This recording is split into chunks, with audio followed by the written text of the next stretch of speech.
Good morning बच्चों।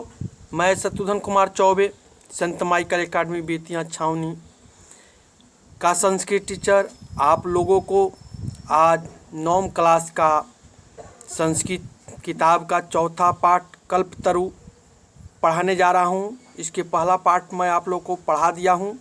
अब मैं पहले पाठ जो पढ़ाया था उसका हिंदी बता देता हूँ, उसके बाद आगे मैं आप लोग को पढ़ाऊँगा। सब रत्नों की भूमि पर्वतों को राजा हिमालय है। उस पर्वत के शिखर पर कंचनपुर नामक नगर है। वहाँ श्रीमान विद्यापति जीमूत केतु रहता था। उसके गृह उद्यान में वंश परंपरा से प्राप्त कल्प वृक्ष लगा हुआ था। उस कल्प वृक्ष की पूजा करके तथा उसकी कृपा से राजा जीमूत केतु ने बोधिसत्व के अंश से उत्पन्न जीमूत वाहन नामक पुत्र को प्राप्त किया। वह अत्यंत दानी तथा सब प्राणियों पर दया करने वाला था। उसके गुणों से प्रसन्न तथा मंत्रियों से प्रेरित राजा ने उचित समय पर जम्मन संपन्न अपने पुत्र जीमूतवाहन को युवराज के पद पर अभिषेक कर दिया। युवराज के पद पर स्थित उस जीमूतवाहन से उसके हितैषी पिता तथा मंत्रियों ने कहा, हे युवराज, जो यह सारी इच्छाओं को पूर्ण करने वाला कल्पतरु तुम्हारे उद्यान में स्थित है वह तुम्हारे लिए सदा पूज्य है। इसके सहायक होने पर पद भी इंद्र भी हमें कोई बाधा नहीं पहुंचा सकता है। अब आगे आप लोग को मैं पढ़ाने यह जा रहा हूँ।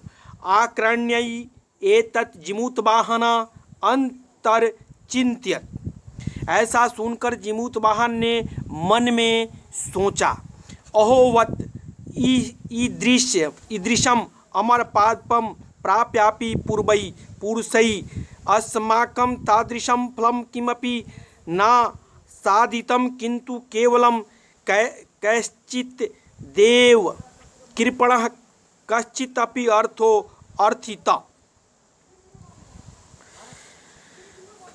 अरे आश्चर्य है, ऐसे अमर वृक्ष को प्राप्त करके भी हमारे पूर्वजों ने ऐसा भी फल प्राप्त नहीं किया और केवल कुछ गरीब लोगों ने थोड़ा धन ही मांगा।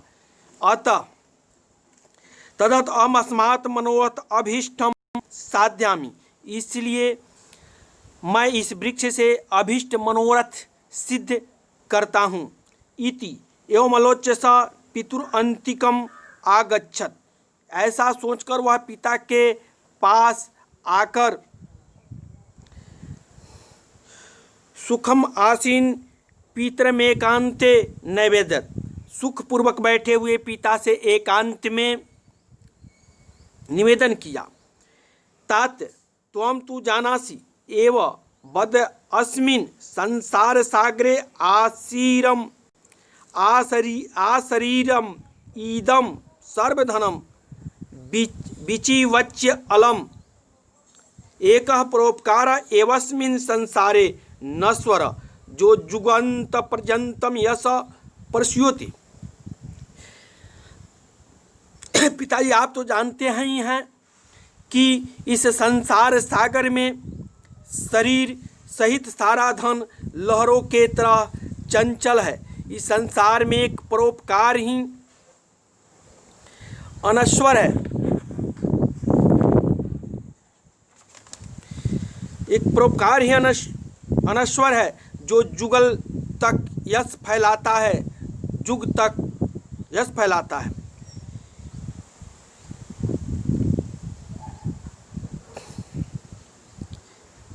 इति अग्रेण रक्षिता ते इदानीम कुत्र गता। जो जिन पूर्वजों ने मेरा मेरा कहकर इस वृक्ष की रक्षा की, वे अब कहाँ गए।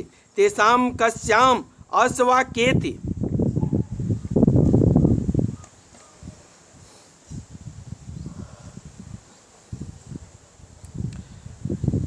हम ऐसे, यदि ऐसा है तो हम इस कल्प वृक्ष की रक्षा क्यों कर रहे हैं। तस्मात् परोपकार फल सिद्ध्यै।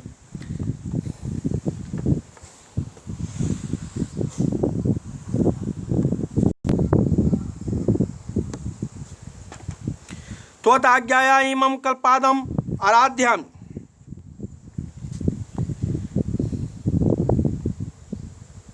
जिन पूर्वजन मेरा मेरा कहकर इस वृक्ष की रक्षा की, वे अब कहाँ गए? उनमें से किसका है या इसके कौन है? तो आपकी आज्ञा से परोपकार की फल सिद्धि के लिए मैं इस कल्प वृक्ष की आराधना करता हूँ। अब अथ पिता तथा इति अभ्यनुज्ञात स जिमुतवाहन कल्पतरुम उपगम्य उवाच। अच्छा ठीक है, पिता के द्वारा ऐसी आज्ञा प्राप्त करके कल्प वृक्ष के पास पहुंचकर जिमुतवाहन ने कहा, क्या कहा? देखिए, देवतया असत्य पूर्वेशाम अभीष्टा कामा पूर्ता तत् अस्मैकम कामम पूर्य यथा पृथ्वीं दरिद्रा पश्यामि तथा करोति देव।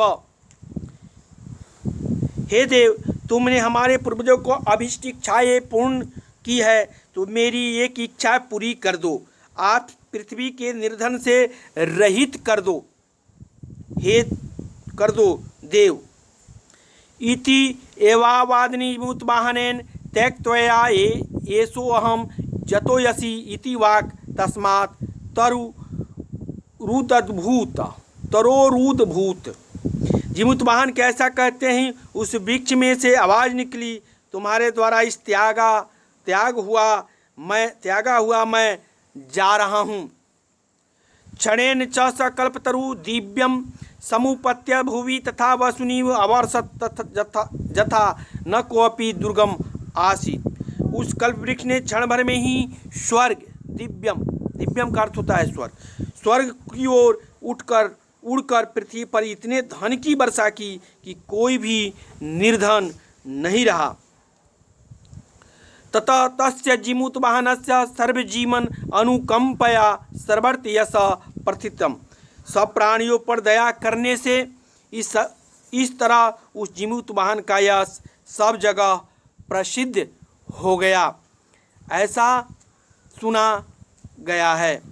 जो दूसरे पर उपकार करते हैं उसका यश चारों तरफ फैलता है और बहुत दिनों तक उसका यश इस पृथ्वी पर रहता है। वैसे ही जिमुतवाहन ने अपना यश यहाँ पृथ्वी पर छोड़ दिया दूसरों के उपकार करने हेतु। धन्यवाद। अगली क्लास में अगला पाठ